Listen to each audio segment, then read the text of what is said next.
Welcome everybody. Thank you for joining Independent Drivers Guild IDG's show. Today I have one question. Autonomous vehicles. And what's going to happen to us, Andrew? So we'll start off by Andrew letting us know about the autonomous vehicles, and then I'll do follow-up questions. Gotcha. Okay. So Malik, thank you for having me. It's good to be here. Thanks. By the way, I'm not calling them autonomous vehicles. That sounds like some kind of futuristic fun thing you want to get into. Yeah. What these things really are is they're industrial robots, or these companies are trying to unleash on the streets of America without any supervision. Mm-hmm. So like when you think about an industrial robot, that's the kind of thing that goes in a factory. They keep them away from people because they could get dangerous if something goes wrong. Here, they're just like, hop on in. We're going to be driving down the street where your kids play. Hopefully nothing will go wrong. Like, we need to be clear what these things are. They weigh thousands of pounds. They go 60 miles an hour, and no one is paying attention to, if something goes wrong. All right. So that's the first thing. Okay. What does this mean for Uber and Lyft drivers? The bottom line is there are people in Silicon Valley who are going to make a lot of money when these things take over and take drivers' jobs away from them. Mm-hmm. And so they are pushing hard across the country to roll these things out. There's two companies that are really at the forefront of this. Waymo, which is the furthest along. It's owned by Alphabet, which is the same company that owns Google. Okay. And the other one is Tesla. Wow, Tesla. Yeah. So they're doing very different things, the two companies, and the danger to the public and for drivers are different. So Waymo has been taking a very slow, steady approach. They slowly go into a city. They map the whole thing out. They start with drivers behind the wheel, that kind of thing. And they've only gone to 5 or so cities so far, but where it's starting to catch on, it's taking off. So in San Francisco, which was the first city they went to, they have now become the second biggest rideshare company, knocking Lyft out of the number 2 position. Wow. So I know drivers think of there being 2 companies who do this, Uber and Lyft. Yeah. If you live in San Francisco, it's Uber, Waymo, and Lyft. That's crazy. Yeah. And those Waymos don't have drivers in them. Those are just robots, driving around in San Francisco. That's not good. And it looks like by the end of the year, the second city they went to was Los Angeles. It looks like they'll be the number 2 company in Los Angeles by the end of the year. If that's what they're on track to become. So like these things are coming. They are, if we don't do anything about it, they're going to be taking jobs. They are putting people at danger, and we need to stop this and take a deep breath and figure out how to protect the public, how to protect drivers. Okay. So, that's what's going on. Now, the threat from Tesla is different. Tesla uses a different system. So Waymo's got all kinds of sensors, laser-based sensors and radar-based sensors, as well as regular cameras. Tesla only has regular cameras that are like, regular television cameras, video cameras. Mm-hmm. And then the computer has to figure out, what am I seeing?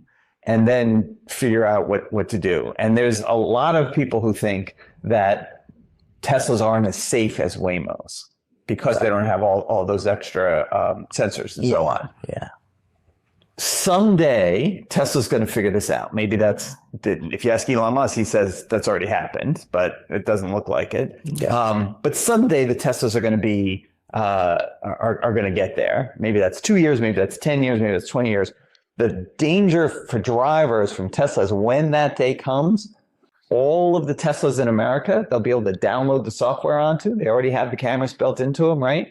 And all of them can become Robotaxis all at once. And anyone who owns a Tesla can say, well, when I'm not driving it, Tesla, why don't you rent out my car and go send it around? So like rideshare, the original idea was like you and your car could go make some money. Now you don't have to be involved. Just the car pulls out of your driveway and goes and starts picking up rides, and you get some money for that. That's crazy. So they could be everywhere all at once someday, but that's not today. Wow.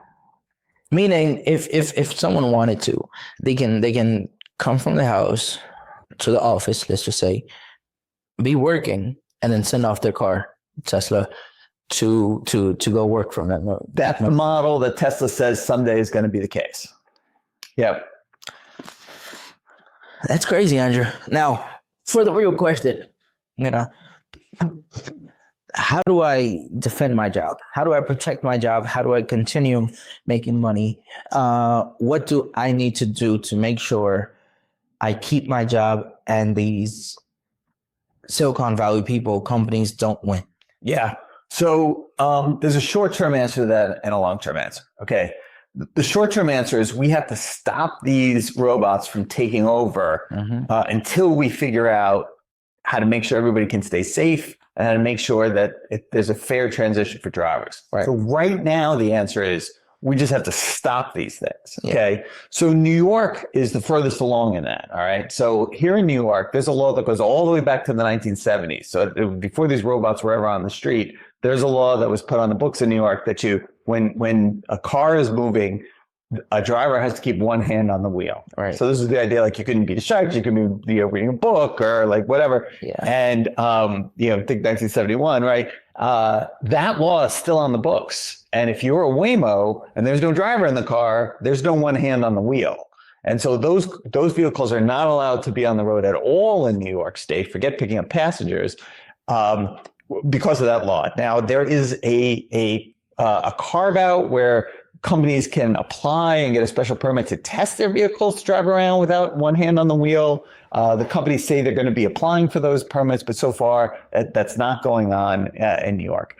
But then New York City has its own laws about safety that the companies have to deal with. And finally, again, New York, different than most places, the Taxi and Limousine Commission has to license the vehicle to be able to pick up a passenger. Right. So even if the Waymos are allowed to, drive around, that doesn't mean that they're allowed to pick up a passenger. And the Taxi and Limousine Commission has all kinds of laws about drug tests and safety classes and stuff that robots can't pass, right? And so, so for the moment, what we have to do in New York is just defend the current laws and make sure they don't change them. Right. Around the rest of the country, we have to get laws passed that look more like New York. Yeah. Okay. But someday this is coming, right? Mm-hmm. Like 100 years from now, people aren't going to be driving for Uber. Yeah. Maybe 20 years from now. 20. Maybe I don't know. 100 sounded better. Well, I don't know. And so labor has faced this in the past. There are jobs that used to exist that don't exist anymore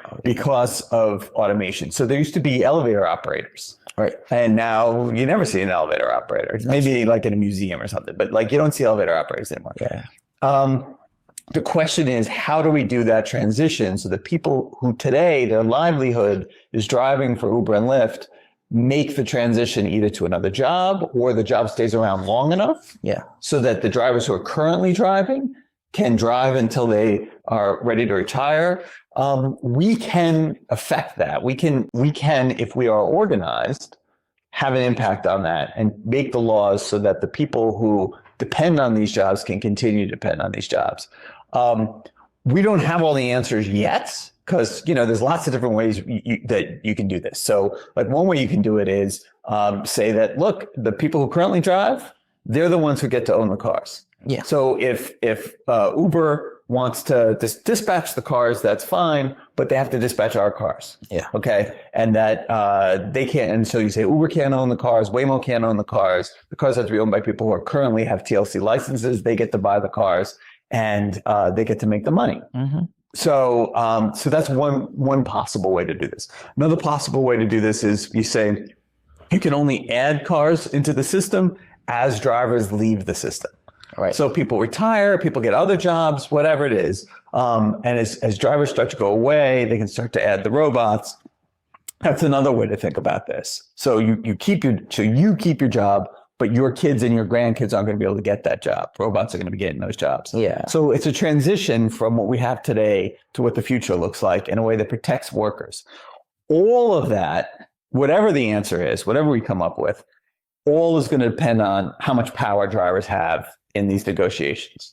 So Waymo's answer to this is what drivers, right? We don't need drivers. Yeah. Like they're not thinking about them. They're not worried about a just transition. They don't care. It's not part of their business model. Drivers are just, literally like they don't have current drivers, right? Waymo doesn't even have current drivers to deal with. Uber and Lyft do, but Waymo doesn't even have current drivers to fire. It's a robot company. Mm-hmm. So if you want to fight a robot company, you have to be organized. And that's really what has to happen now. Yeah. So here in New York, it's about protecting our current laws, and the rest of the country, it's about getting organized to get laws on the books so that we stop these companies and make them have to deal with us. So Waymo has to be thinking, well, we're not going to be able to make money until we figure out and negotiate with the drivers for what a just transition is going to be. Yeah. So right now, the way they make money is they just push drivers off the road. All right. But if we can pass laws that stop them from doing that, then they have to sit down at the table with us and we figure out how to make sure that drivers are taken care of. But it's all a matter of organizing. If you care about your job, if you care about being able to feed your family, you got to get organized. IDG is the best way to do that here in New York and in lots of other states around the country. Yeah, that's true. Basically, just stay united and start fighting this right now. But there's a petition out there from IDG for something about Waymo, right? To stop them from taking our jobs. So guys, please sign that petition. Have your friends sign it. Share that petition with anyone. Anyone can sign it, not just drivers. Anyone who supports us, please sign that petition. Make sure we get hundreds of thousands of signatures on it, so that way, we continue to keep New York City safe by having a human behind the. Right. Let me give you some other people who might care about this, Malik. So everybody who walks the city streets, or have kids who play in the city streets, whatever, like they're going to care that they don't want to be run down by robots. But there's also people who rely on drivers to help them get around. Yeah. So, I mean, the obvious ones are, people in a wheelchair need someone to help them get into their wheelchair accessible vehicles and get strapped in. Yep. People who have other equipment they have to have. So if it's not a wheelchair, but like I have an oxygen tank, I need someone to help me, get that into the car. Yeah. If it's just somebody who went shopping and they've got like a whole bunch of bags that they need to deal with. So there's those things that you think about that happen all the time. And then there's the emergency situations, right? Like every driver has a story about like someone got in their car and they were like, hey, are you doing okay? And instead of taking them home, they took them to the hospital. Yeah. Robots aren't going to be able to figure that out. So if you get in a car and you say, hey, take me, you've already, don't say anything to the robot, right? And you press the button to go home and you get in the car and you pass out. Like, the robot's not going to even notice, much less take you to the hospital. Yep. Or let's say you're at a bar and you're getting hassled by some drunk guys, and you're nervous getting home, and you call an Uber or a Lyft, and a driver comes and you get in, and you say, hey, I'm nervous that these guys might follow me. Yeah. Right. And drivers will, either just, say something, or they could take you to a police station instead of taking you home. Yep. But once you're in that robot, like, what are you going to do? Like, cancel your trip and rebook it? Like, it doesn't make the robot doesn't think. The robot isn't a person. Yeah, and the robot's going to be safe when getting out of that driveway or something from the bar or something, and compared to a driver where they can see and they can just I don't know how to explain this, but it happens to me. Service industry. Yeah, it happened to me where this lady, she was in my car. It was a Uber, like 3-4 in the morning, and she was pregnant, about to just give delivery, and I had to. I didn't speed, but at the same time, the urgency, it was in me. Robots don't have that urgency. Right. We cannot take care of. Robots cannot take care of customers, riders, the way humans do. Right. That's true. Right. So here's my point. You may know people who should be signing this petition that goes far beyond just who drivers are. Yep. Anyone who cares about keeping a high level of service in the transportation industry should be signing this petition. Anyone who cares about safety on the city streets should be signing this petition. Right? We need to stop the robot takeover now. Yep. So that we can make sure that as the years go on and the technology progresses, everybody stays safe. Everybody gets the service that they need, and drivers get a just transition so that they are acknowledged for the work they've been doing all these years creating this industry. Yep. Step one is to stop this now, and then we can sit down at the table and make sure all these things get done. That's true. That's true. Andrew, thank you so much. Thank you. I appreciate you. Guys, thank you for joining. Again, please sign the petition, share it everywhere, and until next time.